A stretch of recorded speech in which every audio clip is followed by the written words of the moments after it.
चलो ठीक है, सुनिए, फिगर बनाइएगा। चेंज द ओरिएंटेशन है ना, तो ओरिएंटेशन चेंज करेंगे।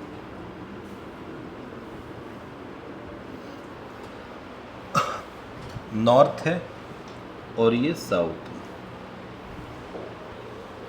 नॉर्थ एंड साउथ पोल के दो परमानेंट मैग्नेट रखे गए हैं और इसके बीच में हम एक क्वाइल रखेंगे। क्वाइल का नाम होगा आर्मेचर क्वाइल। ठीक है, ये सब कंस्ट्रक्शन में पढ़ोगे। अभी यहाँ पे हम कोई ये बात नहीं कर रहे हैं कि सर ये क्वाइल क्या है, इसमें रिंग लगा होता है, स्लिप रिंग होता है, एक्सेल होता है, ये सब हमें यहाँ पे कोई मुद्दा नहीं जानना। बस हमें जानना है कि सर ये एक क्वाइल है, इस क्वाइल के अंदर कितने टर्न होंगे। ऐसे सर इसमें n टर्न होंगे, तभी तो आर्मेचर क्वाइल बनेगा। सर ये किसका बना होगा? कॉपर वायर का, कंडक्टर है। ठीक है, ऐसे करके इसमें n टर्न बने होंगे, बहुत सारे ऐसे बाइंडिंग की गई होगी। ये आर्मेचर क्वाइल है। सॉफ्ट आयरन के कोर पे हमने क्या किया है, कॉपर वायर की वाइंडिंग की है n टर्न लगा के, और इसमें बीच में एक रॉड पड़ा है जिसको हम एक्सेल कहते हैं। ठीक, सुनो अब बस इतना समझो। मैंने ये बात आपको पहले ही बता रखा है कि नॉर्थ से साउथ की तरफ क्या निकलेगा। अरे क्या मैग्नेटिक फील्ड निकलेगा? नॉर्थ से साउथ की तरफ क्या निकलेगा? Magnetic field. अब एक कॉइल अगर ऐसे रखी गई है तो क्या इससे कोई मैग्नेटिक फील्ड पास करेगा? नहीं, कोई मैग्नेटिक फील्ड नहीं पास करेगा। बट जब सर ये कॉइल ऐसे घूमेगा, धीरे धीरे धीरे धीरे घूमना स्टार्ट करेगा, तो क्या मैग्नेटिक फील्ड ज़्यादा हो जाएगा, फिर धीरे धीरे कम होगा। तो क्या मैग्नेटिक फील्ड मतलब फ्लक्स की बात कर रहा हूँ मैं। मैग्नेटिक फ्लक्स धीरे धीरे बढ़ेगा, फिर धीरे धीरे कम होगा, फिर जीरो, फिर बढ़ेगा। मतलब मैग्नेटिक फ्लक्स जब तक एक चक्कर कंप्लीट नहीं होगा तो एक बार क्या होगा, बढ़ रहा है, फिर क्या हो रहा है, घट रहा है, फिर क्या हो रहा है, बढ़ रहा है, फिर अभी एक चक्कर और घूम जाएगा तब ना ऐसे, तो मतलब फिर बढ़ेगा। तो एक बार बढ़ेगा, घटेगा, बढ़ेगा, घटेगा, मतलब क्या वही कहानी चलेगी क्या? साइन वाला ग्राफ चलेगा क्या? यहीं से बात पता चल गया। देखो, बढ़ेगा, बढ़ गया, मैक्सिमम हो गया, फिर घटेगा ना, यहाँ से हो गया, अब फिर बढ़ेगा, बट अब पोलैरिटी उल्टी हो गई। देखो, ऐसे था कॉइल, ऐसे से ऐसे होके बढ़ा है, अब क्या ये उल्टा हो गया है? अभी जीरो नहीं हुआ है, अभी देखो यूं हो गया। पहले तो मैंने हाथ देखो ऊपर ये रखा है ना, अब जैसे मैं घुमा के ऐसे 90 से 180, अब क्या पोलैरिटी चेंज हो गई? जो ऊपर था वो कहाँ चला गया? नीचे। तो क्या अब फिर बढ़ेगा, मगर अब बढ़ने का चांस किधर होगा? माइनस में। मतलब देखो, ऐसे जब हम करेंगे, ऐसे करेंगे तो क्या फिर बढ़ने लगेगा? यस सर, बढ़ रहा है, बट अब कैसे बढ़ रहा है, कहाँ पे बढ़ रहा है? माइनस में। बढ़ गया माइनस में, और फिर इसके बाद से घटना स्टार्ट होगा, फिर घट जाएगा यहाँ। क्या यही ग्राफ बनेगा? बार बार इसी मुद्दे पे बात किया जाएगा। ठीक है, तो चलिए अब बताइए, यहाँ पे नॉर्थ से साउथ है, अगर मैं इसको ऐसे घुमा देता हूँ, अभी तो हम बात करेंगे ना कि सर ये आया कहाँ से, यही निकालना है। तो मैंने इसको घुमाया, तो घुमाएंगे कैसे कॉइल को? जनरेटर है तो उसमें हैंडल मारते हैं आप, या उसको कैसे भी आप रोटेट कराइए, आपके ऊपर डिपेंड करता है। आप इंजन लगा लीजिए और उसको रोटेट कराइए। जब आप इसको रोटेट कराएंगे तो क्या इसके पास एंगुलर वेलोसिटी होगी? ये रोटेट करेगा। क्यों भाई? रोटेट करेगा। यस सर, तो रोटेट करेगा किस वेलोसिटी से? Angular velocity. तो लिखते हैं, when a coil rotate with a angular velocity omega, then omega is equal to, omega क्या होगा? एंगुलर वेलोसिटी क्या होगी? वेलोसिटी क्या होता है? डिस्प्लेसमेंट अपॉन टाइम होता है क्या? बोलो भाई। तो क्या डिस्प्लेसमेंट एंगुलर डिस्प्लेसमेंट होगा, और टाइम को क्या टी लिख देंगे। जब ये रोटेट करेगा तो क्या वही थीटा ही तो चेंज होगा इसका। अगर ऐसे पहले से रखा है तो थीटा 0 है, ऐसे हुआ तो थीटा 90। अरे एक बार घूम रहा है ना, तो मैं पहले ऐसे ही रख दिया। सोचो, तो क्या ऐसे 90 है? अब तुम जो भी मानो, मगर पहले तुम 0 से स्टार्ट करना चाहते हो ना, तो पहले ऐसे है तो कहाँ से स्टार्ट होगा? 0, फिर ऐसे हुआ तो 90, फिर ऐसे हुआ तो 180। क्या ऐसे ही कहानी चलती जाएगी? तो थीटा ही चेंज हो रहा है सर, तो थीटा की वैल्यू कितनी आएगी, ओमेगा इंटू टी। इसको एक इक्वेशन मान लेंगे। अब बस थोड़ा ध्यान से सुनिए, हमें पता है कि जब ये कॉइल रोटेट करेगी तो इसमें फ्लक्स चेंज होगा, फ्लक्स चेंज होगा सर, वही फ्लक्स ईएमएफ इंड्यूस करेगा। तो सर फ्लक्स कितना चेंज होगा, पहले तो फ्लक्स निकाल लेते हैं। तो सर फ्लक्स होता है बी डॉट ए, डॉट हटा दे तो बी ए कॉस थीटा, यही होगा। देखो थीटा आ गया यहाँ पे, क्या थीटा वही उसकी एंगुलर डिस्प्लेसमेंट है क्या, बार बार जो ओरिएंटेशन चेंज हो रहा है, पहले उसका ओरिएंटेशन ऐसे था, फिर ऐसे हुआ, फिर ऐसे हुआ, तो ओरिएंटेशन ही उसका थीटा है जो चेंज हो रहा है। तो क्या थीटा की वैल्यू कितनी आई है, ओमेगा टी। तो क्या बी ए कॉस ओमेगा टी रखा जा सकता है क्या, समझे, बी ए कॉस ओमेगा टी। ओके चलिए अब सुनिएगा थोड़ा ध्यान से ये बात, बी ए कॉस ओमेगा टी, ये बात तो समझ लिया। अब हम करते हैं फ्लक्स का चेंज, क्योंकि फ्लक्स निकाल लिए हैं। तो ईएमएफ होता है sir minus D phi by D T, क्या यही होता है। तो sir EMF is equal to, minus sign लगा लीजिए और फाई की जगह पे क्या रख दीजिए सर, जो फ्लक्स आया है कितना आया है, बी ए कॉस ओमेगा टी, यही आया है। इसको एक बार डिफ्रेंशिएट करिए टाइम के रिस्पेक्ट में, तो क्या बी ए बाहर आ जाएगा क्या, अरे बी ए मैग्नेटिक फील्ड की इंटेंसिटी क्या बढ़ेगी घटेगी, नहीं, क्या इस कॉइल का एरिया घटेगा बढ़ेगा, ये नहीं घटेंगे बढ़ेंगे। तो क्या घटेगा बढ़ेगा सर, सर टाइम के साथ वो बार बार अपना क्या ओरिएंटेशन चेंज कर रहा है, मतलब जैसे जैसे टी चेंज होगा क्या कॉस की वैल्यू अलग अलग आएगी, मतलब उसका एंगल चेंज होगा, इस कॉइल का ओरिएंटेशन चेंज हो रहा है। ये ओमेगा टी ओरिएंटेशन को रिप्रेजेंट कर रहा है, बिकॉज ओमेगा टी का मतलब है थीटा, और थीटा मतलब एंगल, और एंगल मतलब उसका ओरिएंटेशन। तो यहाँ पे हम बोल रहे हैं E इज इक्वल टू क्या लिखा जाएगा, माइनस बी ए बाहर आ गया और D by D T cos, cos का डिफ्रेंसिएशन क्या माइनस साइन होता है, तो माइनस साइन, ध्यान देना, माइनस साइन ओमेगा टी ये होगा, और ओमेगा टी का एक बार फिर डिफ्रेंसिएशन होगा और वो कहाँ आ जाएगा, बाहर। क्या चेन रूल लगेगा ना इसमें, समझे हो ये बात, ये सबने पढ़ा होगा। cos 2a का डिफ्रेंसिएशन करना है या cos 2x का डिफ्रेंसिएशन करना है, तो क्या लिखते हो, माइनस साइन 2x, और 2x का एक बार डिफ्रेंसिएशन फिर करोगे और वो 2 कहाँ, क्योंकि 2x का डिफ्रेंसिएशन 2 होगा तो 2 कहाँ आ जाएगा, बाहर, ठीक है।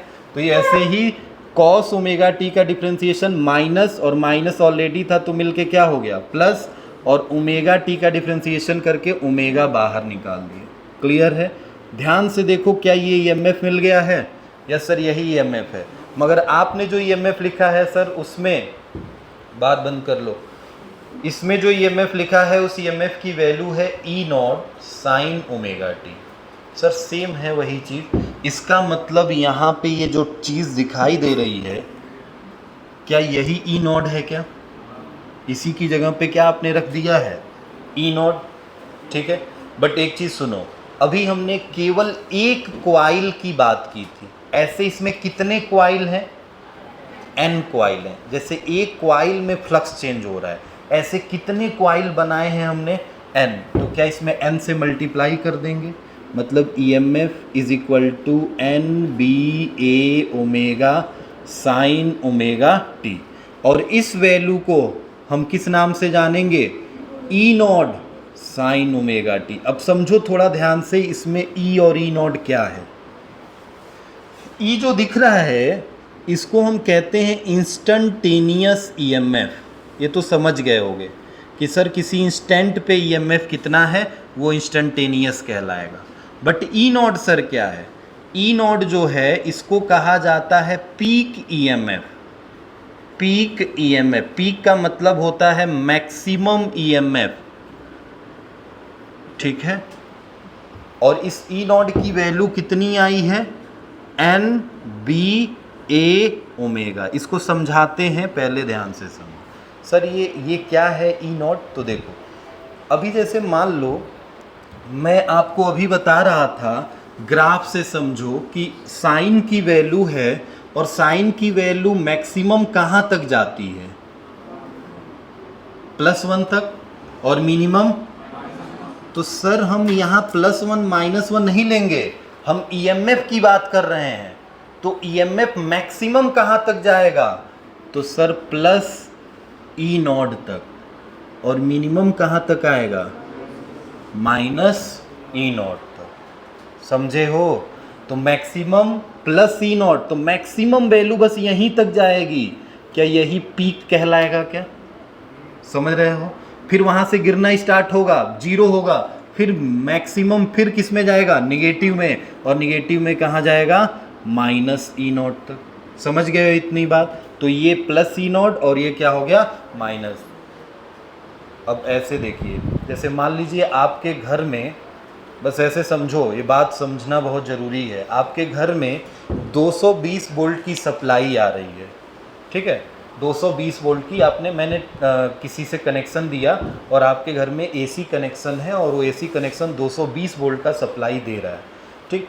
बट किसी कारणवश आपके घर में वोल्टेज ड्रॉप हो गया, तो वोल्टेज ड्रॉप हो गया तो हो जाएगा कम, थोड़ा सा वोल्टेज कम हो गया, तो वोल्टेज कम होने का मतलब हो गया 180, 160, 170 कुछ हो गया, मैंने मान लिया। बट एक बात बताओ, मैंने आपके घर में जो वोल्टेज दिया था वो वोल्टेज तो 220 था ना, तो 220 जो दिया था वो क्या है, क्या वही पीक है? 220 दिया था वही पीक है? नहीं, ये बात कंफ्यूजन निकाल दो कि सर मैंने दिया था 220, ड्रॉप होके 170 हो गया है, तो वो 220 जो आपने दिया था वही मैक्सिमम है। नहीं, देखो यहाँ से बात समझो, करेंट ईएमएफ 2 से 3 तरीकों के पढ़ने होते हैं। अभी मैंने यहाँ पे लिखा है इंस्टेंटेनियस ईएमएफ। मैंने आपको दिया कितना था, 220, बट आपने सब कनेक्शन लगा हुआ कि जिस इंस्टेंट पे चेक किया उस इंस्टेंट पे आपको ईएमएफ कितना मिला, 160, तो क्या वो इंस्टेंटेनियस ईएमएफ कहलाएगा? आपने किसी इंस्टेंट पे ही चेक किया होगा ना, स्टेबलाइजर लगा के कि कितना आ रहा है, तो उस इंस्टेंट पे आपको ईएमएफ कितना दिखा, 160, वो ईएमएफ इंस्टेंटेनियस कहलाता है। और जो मैंने दिया है वो ईएमएफ पता है कौन सा ईएमएफ कहलाता है, आरएमएस। कौन सा ईएमएफ कहलाता है, रूट मीन स्क्वायर। इसको रूट मीन स्क्वायर ईएमएफ, और इससे बनने वाला current root mean square current होता है। तो आज से एक बात दिमाग में ये बात रख लो कि घर में जो करंट आती है या घर में जो ईएमएफ आता है वो कौन सा करंट आता है, आरएमएस, ठीक है। अब उस आरएमएस में किसी पर्टिकुलर इंस्टेंट पे जो करंट मिलेगा या जो ईएमएफ मिलेगा वो ईएमएफ किस नाम से जाना जाएगा, इंस्टेंटेनियस ईएमएफ। और उस इंस्टेंटेनियस ईएमएफ में एक बार वैल्यू क्या हुई होगी, मैक्सिमम, और एक बार क्या हुई होगी, मिनिमम। तो जो वैल्यू मैक्सिमम पहुंची होगी या निगेटिव में मैक्सिमम पहुंची होगी वही किस नाम से जाना जाएगा, ई नॉट। और ये ई नॉट मतलब मैक्सिमम ईएमएफ या पीक ईएमएफ के नाम से जाना जाता है। उस इंस्टेंट पे भी मैक्सिमम और मिनिमम हुआ होगा, तो जो मैक्सिमम हुआ होगा वही हमारा पीक ईएमएफ कहलाता है। और इसकी वैल्यू किस किस बात पे डिपेंड करेगी, तो सर नंबर ऑफ टर्न पे। जितना कॉइल में नंबर ऑफ टर्न बढ़ाएंगे पीक ईएमएफ की वैल्यू बढ़ेगी, जितना कॉइल के अंदर मैग्नेटिक फील्ड पास करेगा उतना ही पीक ईएमएफ की वैल्यू ज़्यादा होगी।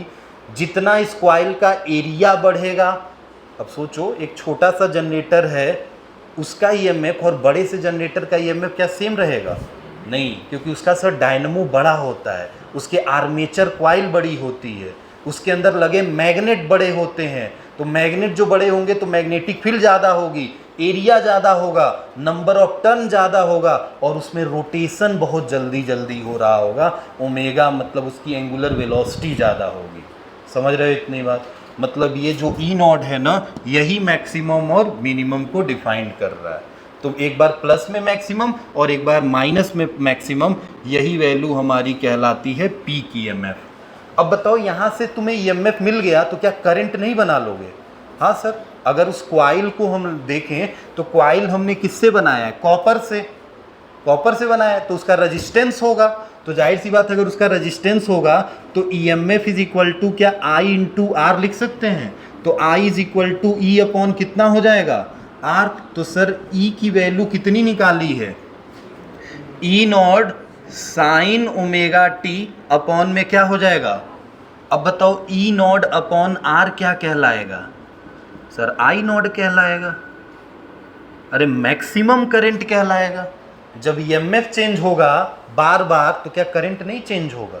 यही करंट कौन सा करंट कहलाएगा एसी करंट या अल्टरनेटिंग। यही एसी होगा मतलब अल्टरनेटिंग करंट कहलाएगा जिसमें आई नॉट क्या होगा। अब बताओ आई नॉट की वैल्यू क्या होगी ई नॉट बाई और ई नॉट क्या है तो क्या ऐसे लिख सकते हैं N B A omega upon R. क्या यही आई नॉट है क्या समझ रहे हो। अरे आई नॉट का मतलब ई नॉट अपॉन आर और ई नॉट की जगह कौन ले रखा है एन बी ए ओमेगा। तो क्या रख देंगे यहाँ पे यही हमारा मैक्सिमम करंट कहलाएगा। मतलब हमने घर में आपको 10 एम्पियर का करंट दिया है मगर वो 10 एम्पियर का करंट क्या मैक्सिमम करंट है नहीं सर। वो कौन सा करंट है आरएमएस। अब हमने आपसे पूछा कि बताओ इस इतने टाइम पे आपके घर में कितना करंट आ रहा है तो आपने लगाया अमीटर और चेक किया तो आपको पता चला कि करंट तो सर 6 एम्पियर है। बट उस 6 एम्पियर करंट पे क्या वैल्यू बार बार चेंज होती है। अरे एसी है तो बार बार क्या बढ़ेगा घटेगा। तो आपको एक बार फ्लैक्चुएशन दिखेगा कि मैक्सिमम फिर जीरो फिर माइनस में मैक्सिमम फिर प्लस में। तो मैक्सिमम कहाँ तक जाएगा वही हमारा क्या कहलाएगा आई नॉट। और इसकी वैल्यू किस पे डिपेंड करेगी तो N B A omega upon R पे। मतलब आर अगर बढ़ेगा तो ये घटेगा आर घटेगा तो ये बढ़ेगा। ठीक है नोट कर लो बस यही है इंड्यूस ईएमएफ। बस ओरिएंटेशन का चेंज हम कैसे होगा वो डायग्राम से बताते हैं अभी।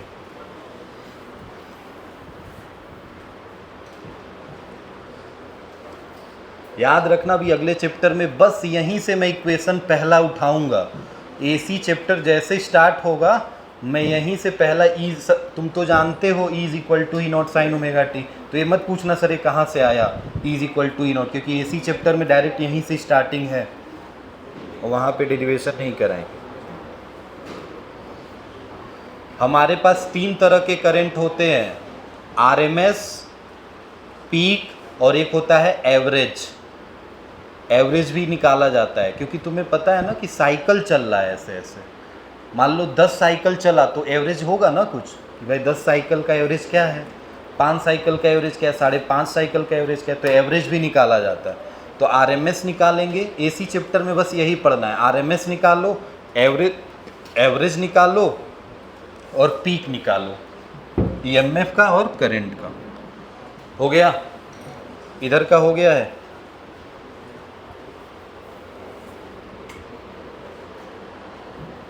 बताइए मिटा दें इसको ये ऊपर का मिटा रहे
हो जाए तो मेरे साथ फिगर बनाइए।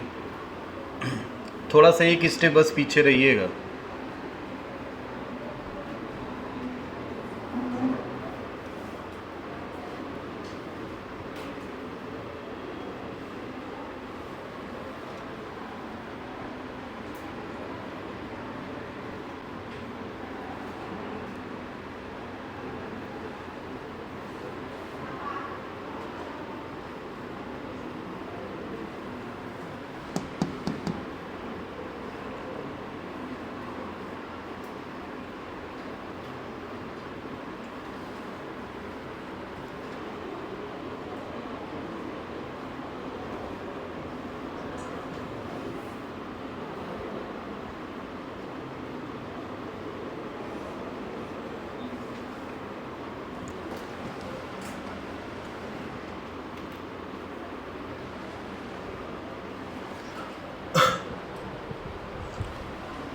ये मैग्नेट है,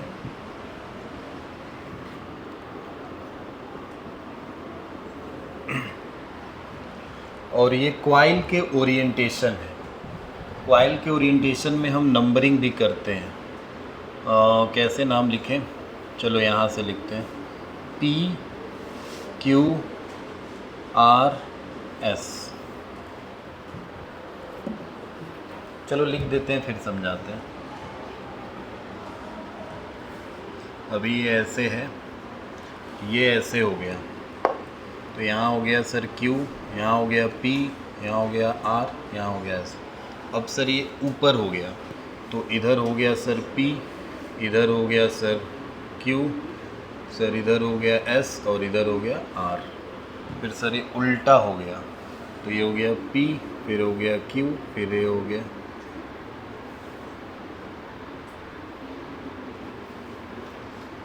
S और ये हो गया R, और finally Q P R S।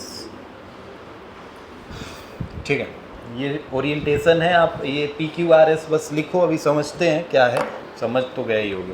ये सब मिटा है ना भाई।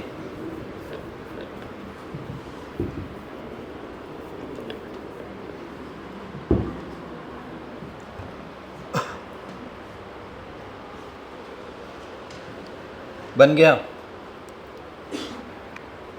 चलो नहीं बना है तो भी समझो, अभी पहले समझ लो फिर लिखना, क्योंकि अभी लिखना है, नीचे जो लिख रहे हैं वो लिख लेना। बस 1 मिनट समझो। नॉर्थ और साउथ पोल है हमारे पास, 2 परमानेंट मैग्नेट के। ठीक, इन परमानेंट मैग्नेट से मैग्नेटिक फील्ड निकलेगी, नॉर्थ से किधर चलेगी, साउथ की तरफ। तो मैग्नेटिक फील्ड भी थोड़ा सा बना लेते हैं ऐसे लाइन करके। सर ये मैग्नेटिक फील्ड निकल रही होगी, ठीक है, बस 2 ही बनाए हैं, अब ज़्यादा इसमें कॉम्प्लिकेटेड हो। तो मैग्नेटिक फील्ड ऐसे बन गया। अब सुनिए क्या होगा, नॉर्थ से मैग्नेटिक फील्ड साउथ की तरफ जाएगी, उसके अंदर मैंने एक ही क्वाइल रखा है, मगर उसका ओरिएंटेशन मैं बदल बदल के दिखा रहा हूँ आपको कि ऐसे हुआ होगा। तो सोचो मैं ये रजिस्टर लेता हूँ और इस रजिस्टर से ही मैं चीज़ों को समझाता हूँ। इसका ये वाला पोर्शन देख लो और ये वाला जिसमें कलर है, ये अभी फ़िलहाल में मेरी तरफ है ऐसे। ये रेड वाला पोर्शन में समझना, यहाँ पे क्या है, Q है, यहाँ पे क्या है, अरे Q है, और यहाँ पे क्या है, P है।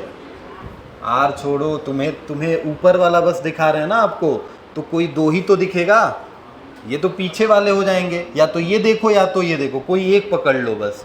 तो ये ऊपर वाला Q है और नीचे वाला क्या है, P, यही है। अब इसका ओरिएंटेशन चेंज हुआ, बताओ थोड़ा ध्यान से देखो, ये Q है, ओरिएंटेशन चेंज हुआ, तो क्या ऐसे हुआ, तो अभी Q यहाँ से क्या, फिर अभी भी Q यहीं है, बस ऊपर था, ऊपर से क्या यहाँ आ गया, समझ गए। अब अगली बार में देखो, क्या Q अब नीचे चला जाएगा और कौन ऊपर आ गया, P आ गया, नीचे कौन चला गया, Q। वैसे ही नीचे वाला भी हो रहा होगा, ठीक है। अब सुनो, अगले बार ओरिएंटेशन में क्या फिर ये ऐसे रोटेट हुआ है, समझे, तो P यहाँ हो गया और Q यहाँ, और फिर लास्ट रोटेशन जब होगा तो फिर कौन ऊपर आ जाएगा, Q। क्या रजिस्टर जैसे था वैसे मेरी तरफ आ गया है क्या, पूरा एक साइकिल कंप्लीट हो गया है, ठीक है। बस यही ओरिएंटेशन का चेंजेस है। अब बताओ, अगर हम पहले वाले केस में देखें, तो पहले वाले केस से मैंने बोला कि थीटा इज इक्वल टू 0, यहीं से theta is equal to 0 consider करेंगे, थीटा इज इक्वल टू 0। दूसरे वाले केस में क्या इंडिकेट कर लेते हैं, थीटा इज इक्वल टू, देखो जब ऐसे रखोगे सर थीटा अगर 0 है, तो जब ऐसे होगा तो थीटा 90 हो जाएगा। अगर आपने ऐसे लिया तो थीटा 0 है, तो सर ऐसे हो जाएगा तो थीटा क्या हो जाएगा, 90 हो जाएगा। फिर एक बार घूमेगा तो क्या 180 हो जाएगा, फिर एक बार घूमेगा तो 270 और फिर 360, मतलब वही एंगल जो हम ग्राफ में बना रहे थे वही लिखने हैं। तो सर दूसरा कितना हो जाएगा, 180, तीसरा चौथा कितना हो जाएगा, 200, बोलो, और 360। 0 होगा तो बताओ ईएमएफ की वैल्यू कितनी होगी, अरे ई नॉट साइन, और सर थीटा 0 है, थीटा ही तो ओमेगा टी है मेरे भाई, तो यही जीरो है, तो इसका मतलब साइन जीरो क्या जीरो हो जाएगा? मतलब सर ई की वैल्यू कितनी आएगी? जीरो आएगी। आएगी सर। दूसरे केस में आते हैं, बताइए E is equal to E not sine omega t. क्या ओमेगा टी की वैल्यू 90 हो गई? और साइन 90 कितना होता है? तो क्या ईएमएफ मैक्सिमम ईएमएफ के इक्वल हो जाएगा? और मैक्सिमम ईएमएफ मतलब क्या हम ऐसे भी लिख सकते हैं क्या? N B A omega. अरे ई नॉट यही होता है क्या? मतलब क्या हम ऐसे भी लिख सकते हैं क्या? समझ रहे हो? जब थीटा की वैल्यू 180 होगी, अब बताइएगा थीटा की वैल्यू कितनी? 180 होगी, तो 180 वाले केस में कितना होगा? अरे साइन 180 होगा, और साइन 180 भी जीरो होता है। तो क्या E not sine omega T 180 sine 180 zero, मतलब ई में फिर क्या हो गया? जीरो हो गया क्या? फिर अगले केस में आएंगे sir, E is equal to E not sine omega t 270 है और साइन 270 -1 होता है, तो क्या EMF होगा सर? EMF होगा माइनस ई नॉट। इसका मतलब इस केस को क्या मैं ऐसे लिख सकता हूँ? E is equal to minus N B A omega लिखा जा सकता है। एंड लास्ट केस में theta 360, then E is equal to E not sine omega T. अब बताओ क्या EMF फिर जीरो हो जाएगा क्या? क्योंकि 360 पे तो फिर साइन जीरो हो जाता है। देख रहे हो? अब यहाँ से ये वही ग्राफ तो मिलेगा जो तुमने यहाँ पे बना के रखा है। क्या वही ग्राफ मिलेगा? मैं पहले ही ग्राफ बता रहा था, मगर अब ग्राफ बनाना है आपको, क्योंकि यहाँ से ग्राफ बनेगा। सोचिए, ये देखिए, थोड़ा ध्यान से देखिए, बात नहीं। थीटा का मतलब कौन जीरो हुआ है? थीटा का मतलब 90, मतलब कौन 90 हुआ है? और यहाँ भी वही कहानी, कौन 180 हुआ है? ओमेगा। यहाँ पे ओमेगा टी 270 हुआ है, और यहाँ भी ओमेगा टी क्या हुआ है? 360। तो साफ साफ दिखाई दे रहा है कि सर कौन चेंज हो रहा है? टाइम के साथ उसकी एंगुलर वेलोसिटी चेंज हो रही है। तभी तो जीरो से कितना? 90 से 180, मतलब क्या ओरिएंटेशन चेंज हो रहा है। तो ग्राफ बनाएंगे तो ये ग्राफ किस में बनेगा सर? सर ओमेगा टी और EMF में, इसी में तो बनेगा।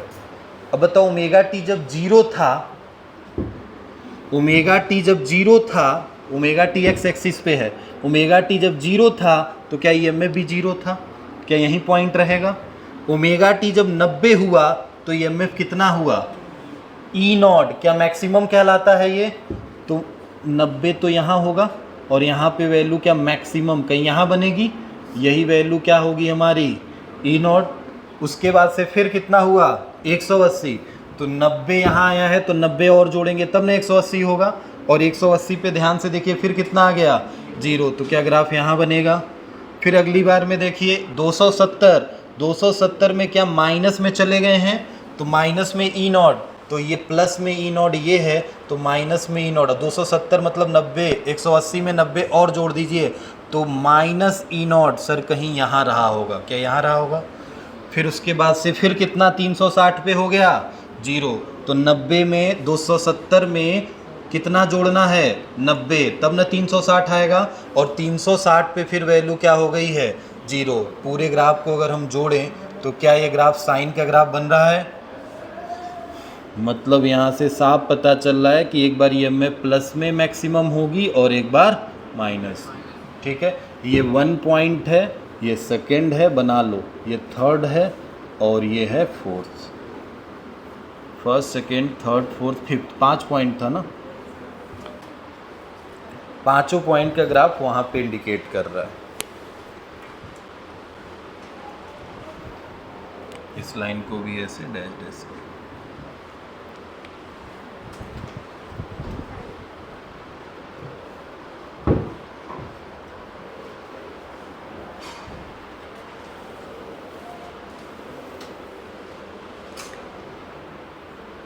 दिक्कत है अभी कोई भी अगर आपको कन्फ्यूज़न लग रहा है तो आप क्वेश्चन पूछ सकते हैं। अगर आपको कोई भी कहीं पे भी प्रॉब्लम है, इम्पोर्टेंट टॉपिक है, आगे यूज़ है।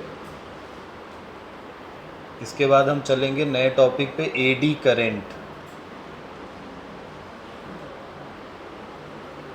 जल्दी करिए इसे।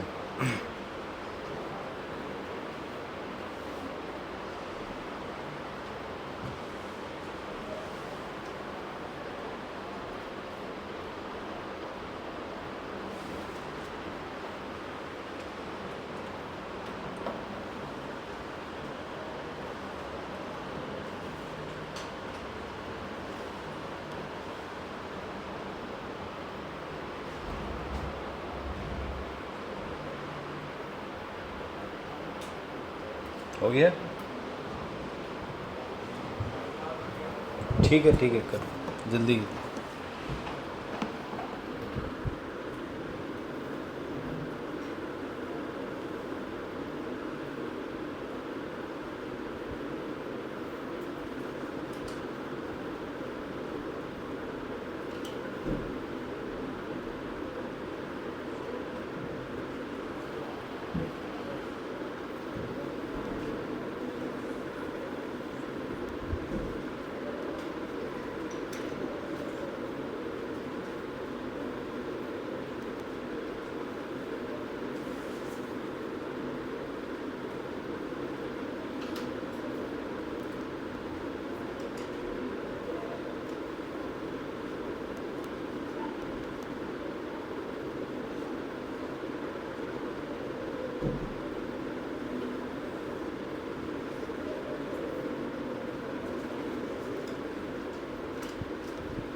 हो गया?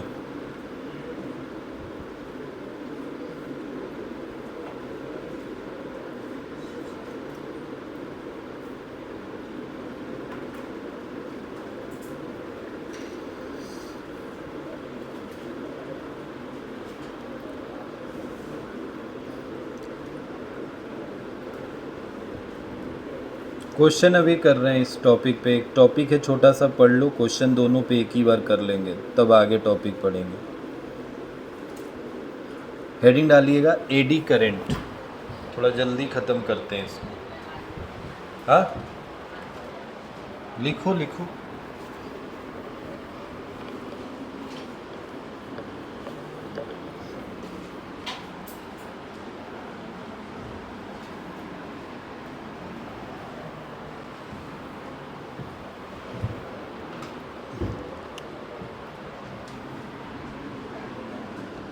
सुनिए बात नहीं, एडी करंट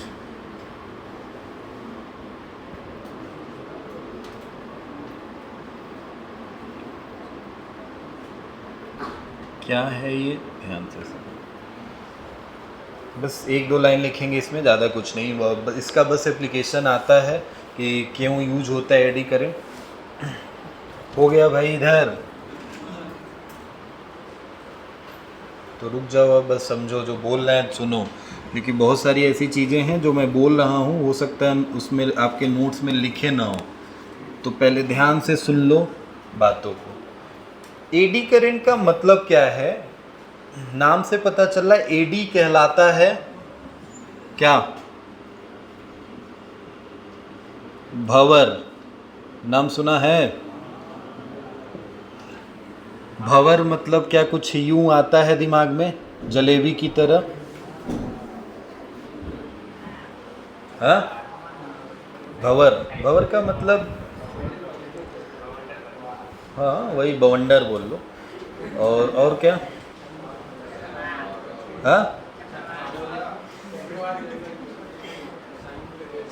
ठीक है छोड़ो। वायर्ड। वायर्ड का मतलब समझ रहे हो? इंग्लिश में बात कर रहे हैं। वायर्ड वायरिंग आप बोलते हो ना, तो वायरिंग के केस में वायर्ड का मतलब है कि कोई चीज़ लपेट दी जाए। लपेटना, तो लपेटने का मतलब है कि एक ही जगह पे वायर कर देना, ऐसे वायर कर देना। बट अभी हमने बोला कि बार बार एक कॉन्सेंट्रिक सर्कल बना रहा है। कॉन्सेंट्रिक सर्कल मतलब सेंटर एक ही है, मगर क्या उसका बार बार रेडियस बड़ा होता जा रहा है।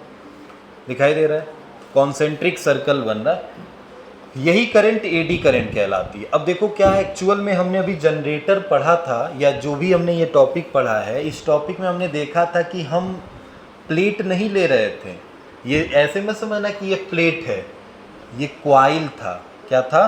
क्वाइल। और क्वाइल का मतलब क्या है कि सर वो कुछ ऐसे रहा होगा और इसी के ऊपर खूब टर्न किया गया होगा, वायर बाइंडिंग की गई होगी, समझ रहे हो? और ये बाइंडिंग करते करते इसको प्लेट की तरह ऐसे बना दिया गया, आर्मेचर क्वाइल कहलाता है। क्वाइल और प्लेट में डिफरेंस है। जैसे अगर मैं बोलूँ कि मेरे पास ये ऐसे एक रॉड था, पतला सा एक रॉड है, और इस रॉड को मैं अगर टर्निंग करता जाऊँ तो क्या ये ऐसे ऐसे इस पर बहुत सारे टर्निंग कर दूंगा, क्या ये चौड़ा नहीं हो जाएगा? हो जाएगा सर, एकदम। अब जब ये करता जाऊंगा ऐसे टर्निंग, तो पता है क्या फ़ायदा होगा सर? यहाँ से एक वायर निकल जाएगा।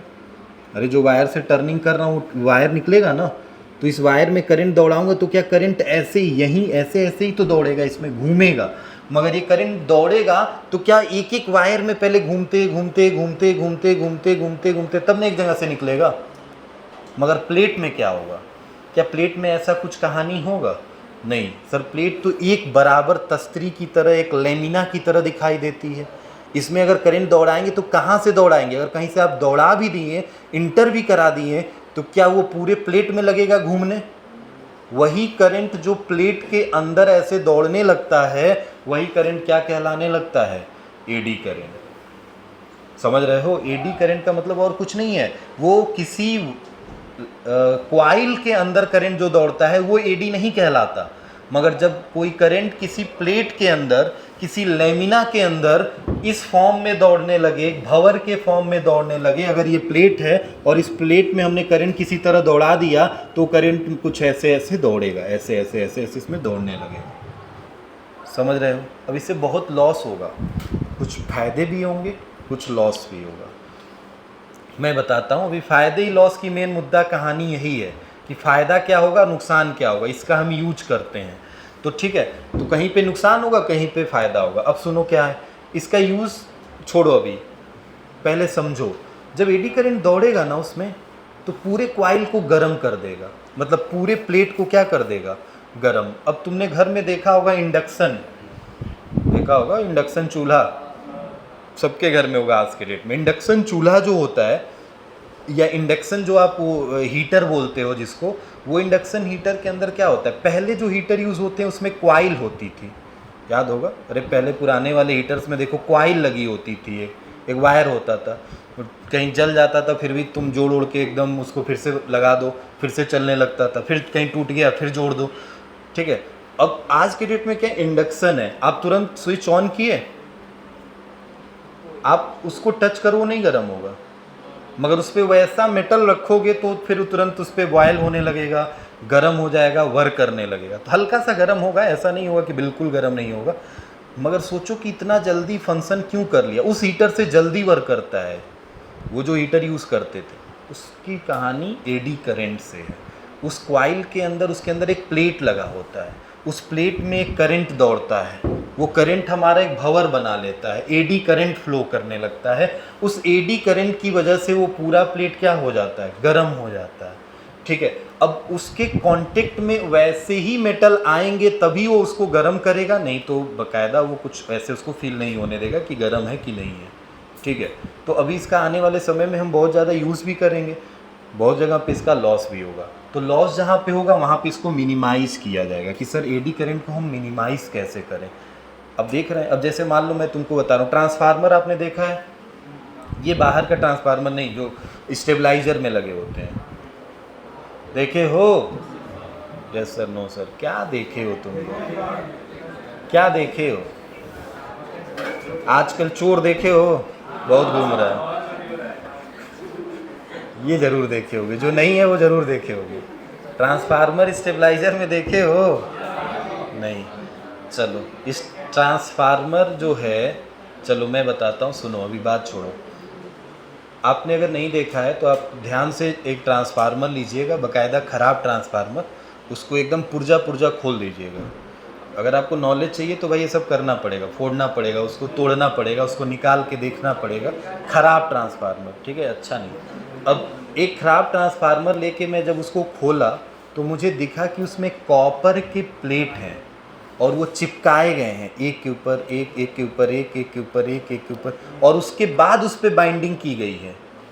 अगर आपने ध्यान से देखा हो तो लाल कलर का एकदम प्लेट होता है कॉपर का, उसके ऊपर एक पतला सा सीट होगा, उसके ऊपर एक सीट चिपका दिया जाएगा, फिर एक सीट चिपका दिया जाएगा।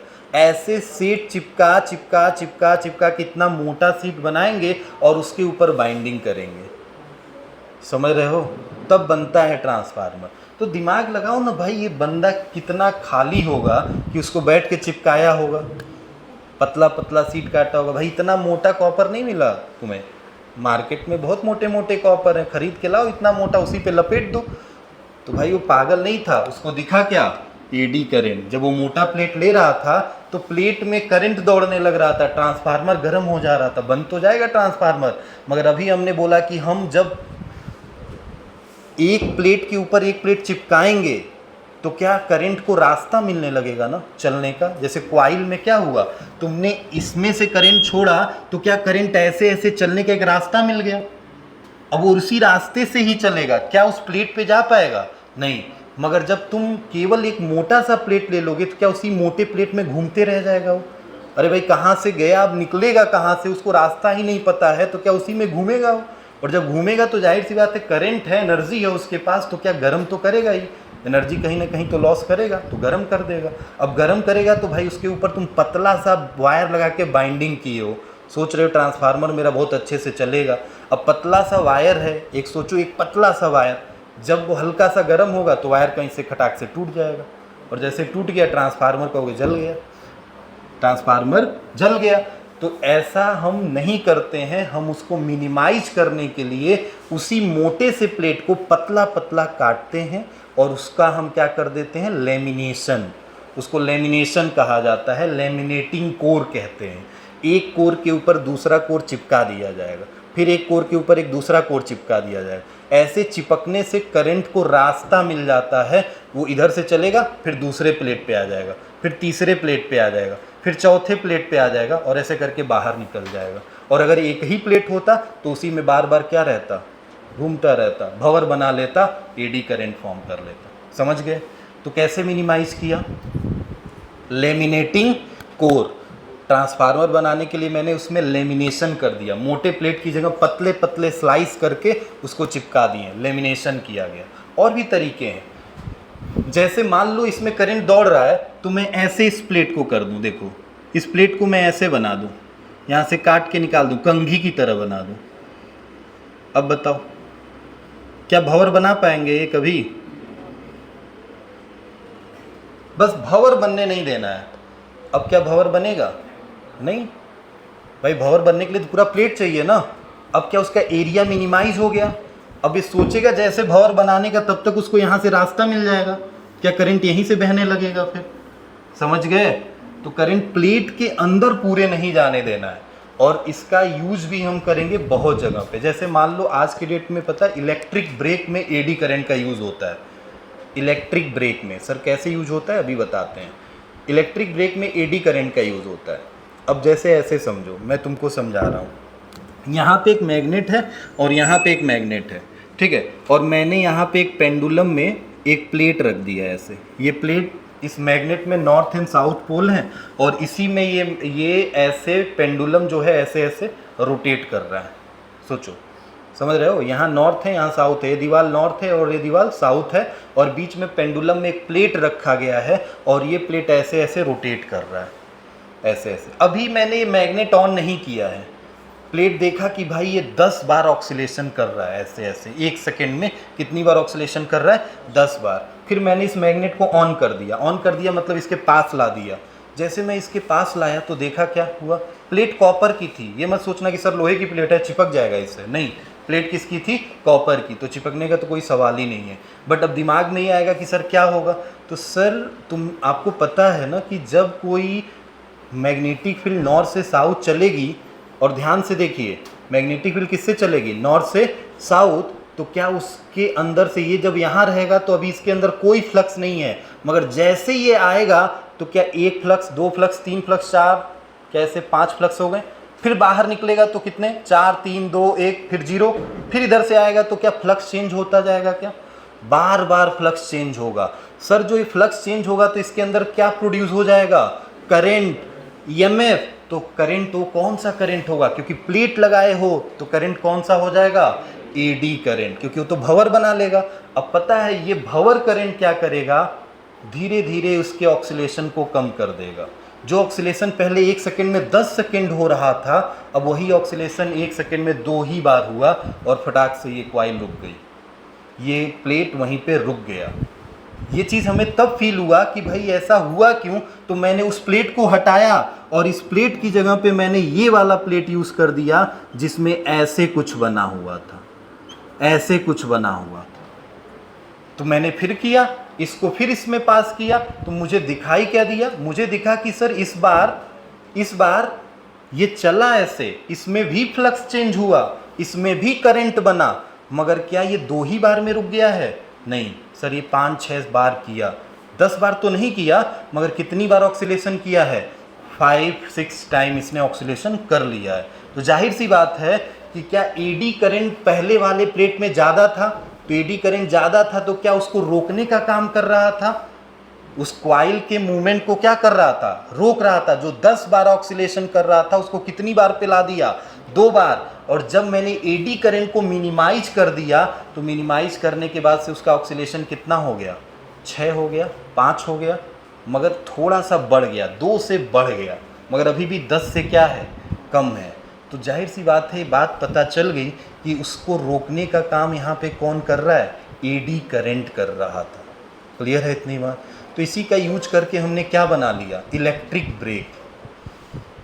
इलेक्ट्रिक ब्रेक भाई, अगर आपके पास एक ब्रेक है, ब्रेक में एक प्लेट डाल दें, ठीक है, और दोनों तरफ मैग्नेट रख दें, जैसे मैं एक बटन दबाऊं मैग्नेट ऑन हो जाए, मैग्नेट ऑन हो जाएगा तो उस प्लेट से क्या चेंज होने लगेगा, मैग्नेटिक फ्लक्स, क्योंकि पहिया तो ऐसे ऐसे चलता रहेगा, समझ रहे हो, पहिया तो ऐसे ऐसे चलता रहेगा। जैसे मैंने ब्रेक दबाया, ब्रेक दबाते ही उसमें क्या ऑन हो गया, मैग्नेट ऑन हुआ, तो पहिया तो अभी भी चल रहा है, जैसे ये चल रहा था ऐसे ऐसे, तो इसका ऑक्सीलेशन 10 हो रहा था, बट जैसे मैंने ब्रेक दबाया तो क्या उस प्लेट के अंदर एडी करंट आ जाएगा, और एडी करंट की वजह से क्या होगा, ऑक्सीलेशन 10 की बाद सीधे कितने पे आ जाएगा, 2 पे।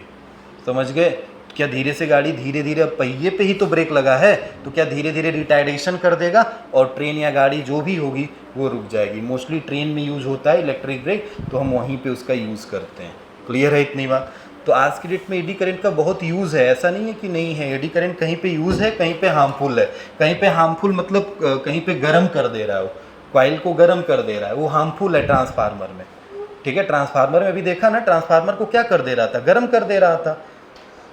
तो वहाँ पे हमने बैठ के काटा था बकायदे, भाई इतना मोटा सा प्लेट लेने की बजाय पतले पतले स्लाइड बनाए, मेहनत तो लगा ही होगा, कॉस्टिंग बढ़ गई भाई, चिपकाया गया है, काटा गया है, तो कॉस्टिंग ट्रांसफार्मर की बढ़ गई। और एक पेट मोटा सा कॉपर ला के बना देते तो सस्ता पड़ता ट्रांसफार्मर। तो जाहिर सी बात हो, लिमिटेशन है, और यहाँ पे इसका बेनिफिट भी दिख गया। तो समझ गए एडी करंट क्या है, ज़्यादा कुछ इसमें नहीं, थ्योरेटिकली पार्ट है। एडी करंट मतलब एक भंवर बनाने वाला करंट, जो कि किस में फ्लो करता है, प्लेट में फ्लो करता है। ठीक है, तो हेडिंग डाल लीजिए, लिख लीजिए, फटाक से लिखिए एडी करंट में।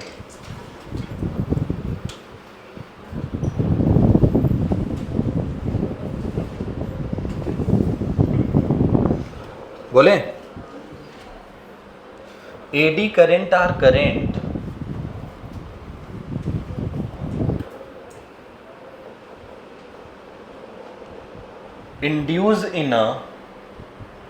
induce in a solid metallic masses, induce in a solid metallic masses, solid metallic masses मतलब क्वाइल नहीं है, प्लेट है, ब्रैकेट में लिख लो plate. When magnetic flux threading through the changes, when the magnetic flux threading through the changes। ठीक है, अब एक फिगर बना लो, ये यही नॉर्थ एंड साउथ वाला। फटाक से बनाओ, एकदम 1 सेकंड नहीं लगने चाहिए, टॉपिक ख़त्म करके जाएंगे।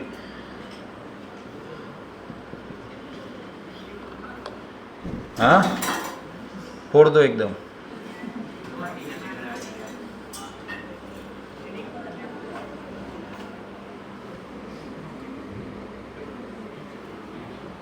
फिगर बना लो। ये मैग्नेट है और यहाँ पे पेंडुलम में क्वाइल टंगी है और इसमें करंट दौड़ रहा है नॉर्थ से साउथ। ये बार बार ऐसे रोटेशन कर रहा था, मतलब ऑक्सीलेशन।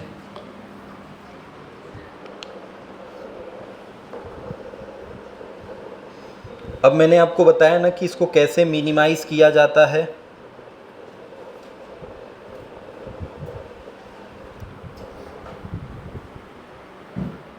समझ गए? हो गया? लिख लिया? फिगर बन गया। ये एडी करंट यहाँ से जनरेट हुई है। एडी करंट कैसे जनरेट हुई? मैग्नेटिक फ्लक्स चेंज हुआ है किसके अंदर? प्लेट के अंदर। क्वाइल के अंदर नहीं, प्लेट के अंदर। हैवी मास था, इसके अंदर चेंज हुआ है, तो इसके अंदर कौन सा करंट पैदा होगा? Eddy current. ठीक है, चलिए अब उसके नीचे लिखेगा मिनिमाइजेशन ऑफ एडी करंट। कैसे उसको मिनिमाइज करेंगे? Minimisation of eddy current.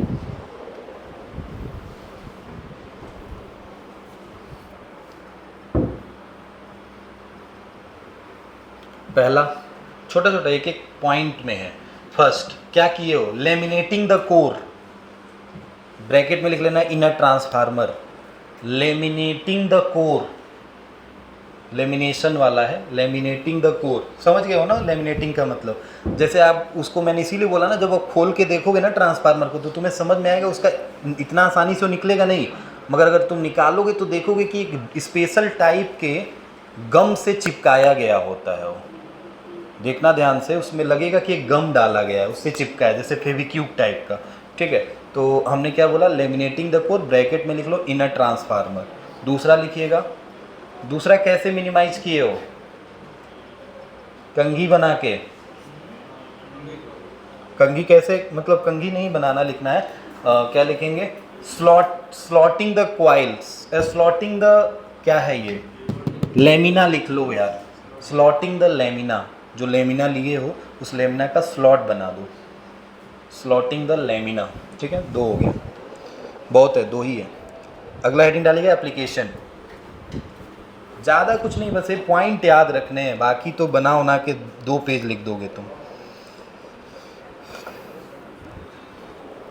Application में क्या है? एप्लीकेशन में तो कुछ बता ही दिए हैं आपको। जैसे पहला लिख लो, वो कौन सा भट्टी, क्या नाम है उसका? भट्टी, इंडक्शन फर्नेस।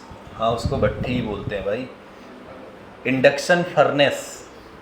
फर्नेस मतलब भट्टी। दूसरा इलेक्ट्रिक ब्रेक, लिखे ही हो, मतलब बढ़ाए ही। Brake, brake, electric brake. Electromagnetic damping, कहीं कहीं इलेक्ट्रोमैग्नेट डंपिंग करानी होती है ना, ऑक्सीलेशन को धीमा कराना होता है, तो वहाँ भी यूज किया जाता है एडी करंट, इलेक्ट्रोमैग्नेटिक डंपिंग। ठीक है, नेक्स्ट लिख लो इंडक्शन मोटर। स्पीडोमीटर, स्पीड बताने वाला आपकी गाड़ी में जो होता है उसमें भी यूज होता है। स्पीडोमीटर, उसमें भी एक प्लेट होता है, जब जाना मीटर पीछे कराना तो दिखाएगा वो। कभी मीटर पीछे कराया हो गाड़ी का? फर्जी काम नहीं है, सारे काम फर्जी होते हैं। ठीक है, मीटर मतलब पीछे कराना, मतलब एक सीख मिलेगी आपको। और जब आप देखोगे उसको खोल के क्वाइल दिखाएगा तो उस क्वाइल में पीछे भी एक ऐसे ही प्लेट होती है और मैग्नेट लगे होते हैं। उसी मैग्नेट पे आपकी निडिल लगी होती है, जो निडिल ऐसे चलती है। ठीक है, तो सेम कहानी इसमें भी वही होता है। स्पीडोमीटर हो गया। चलो